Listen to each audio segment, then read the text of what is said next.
Good morning friends. ఇవాళ మనం narrative therapy గురించి తెలుసుకోబోతున్నాం.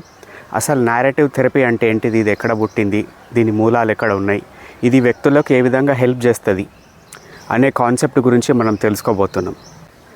సమాజం లోపల రకరకాల మనస్తత్వాలు కలిగిన వ్యక్తులు ఉంటారు. వాళ్ళకు different range of communication skills ఉంటాయి.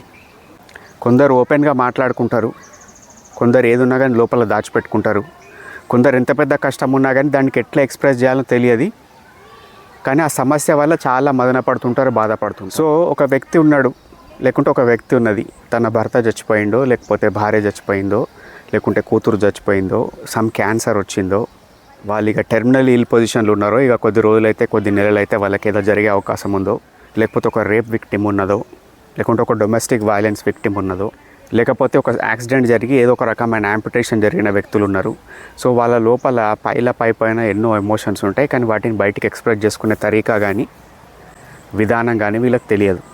ఇటువంటి సందర్భాల లోపల మేమేం చేస్తామంటే, ఆ వ్యక్తి తన గురించి మాట్లాడుకోవడానికి ఇష్టపడట్లేదు కాబట్టి తనకు తెలిసిన వేరే ఒక వ్యక్తి గురించి మాట్లాడండి అంటే, ఒక అమెజాన్ అడవుల లోపల ఉన్న ఒక వ్యక్తి, అతని పేరు సమ్ జోసెఫ్ అని పెడదాం, లేకపోతే యాకూబ్ అని పెడదాం, లేకుంటే ఒక ఎడారి లోపల నివసిస్తున్న ఒక వ్యక్తి అని పేరు పెడదాం.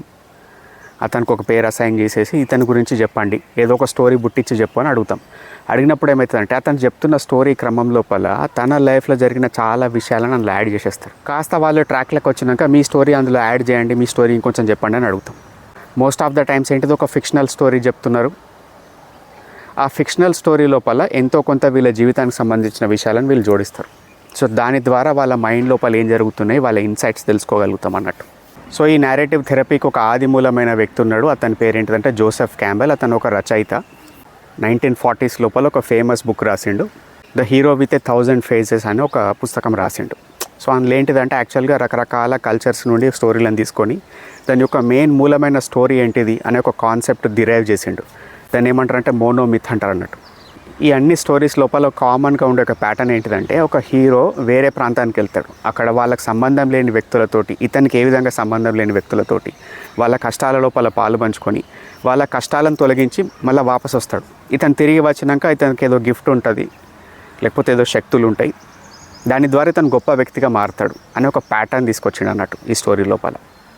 సో మనం చూస్తున్న ఫేమస్ ఫ్రాంచైజెస్ ఉంటాయి కదా, స్టార్ వార్స్ కానీ, మిగిలిన ఏదన్నా కానీ, లార్డ్ ఆఫ్ ద రింగ్స్ కానీ, వీటన్నిటికీ కామన్గా మూలం ఏంటిది, ఇన్స్పిరేషన్ ఏంటిదంటే మనోడే.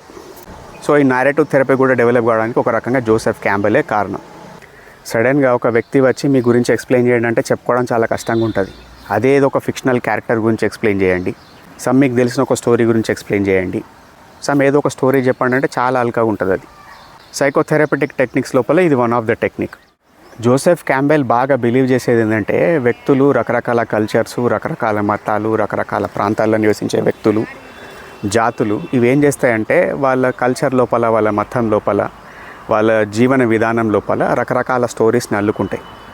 వాళ్ళ తాతలు తండ్రుల నుండి ఆ స్టోరీలు పాస్ ఆన్ అవుతుంటాయి.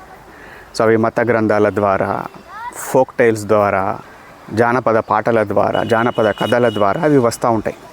సో అందులో నిగూఢంగా ఉండేది ఏంటిదంటే, తమ ఈ కథల ద్వారా వాళ్ళు ఏం పెట్టుకుంటున్నారు, ఏం గుర్తుపెట్టుకోవడానికి ప్రయత్నం చేస్తున్నారంటే, ఒక collective unconscious reservoir of knowledge తమ రాబోతున్న తరాలకు ఏదైనా విషయాన్ని చేరవేయడానికి కథల రూపంలో రాసుకుంటారని జోసెఫ్ క్యాంబెల్ బిలీవ్ చేసేవాడు. సో నెక్స్ట్ టైం మీరు ఏదైనా సైకాలజిస్ట్ దగ్గరికి వెళ్ళి, లేకుంటే ఎక్కడైనా ప్రాంతానికి కౌన్సిలింగ్కి వెళ్ళినప్పుడు ఎవరైనా ఇటువంటి నారేటివ్ థెరపీ వాడితే అర్థం చేసుకోండి ఎందుకోసం ఇది మీరు మళ్ళీ అడుగుతున్నారు.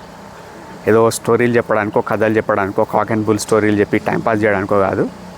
సో మీ గురించి పూర్తిగా తెలుసుకోవడానికి, కొద్దిగా ఎక్కువ అవగాహన కల్పించుకోవడానికి అని చెప్పి ఇది వాడుతూ ఉంటారు. మన ఇండియన్ కాంటెక్స్ట్ లోపల ఇది వాడరు ఎక్కువ మంది, ఇది ఎక్కువ వెస్టర్న్ క్లయింట్స్కి వాడుతూ ఉంటారు. They are more comfortable. So ఇది ఫ్రెండ్స్, ఇప్పటిదాకా మీరు ఇది విన్నందుకు చాలా thank you. This is Gautam signing of.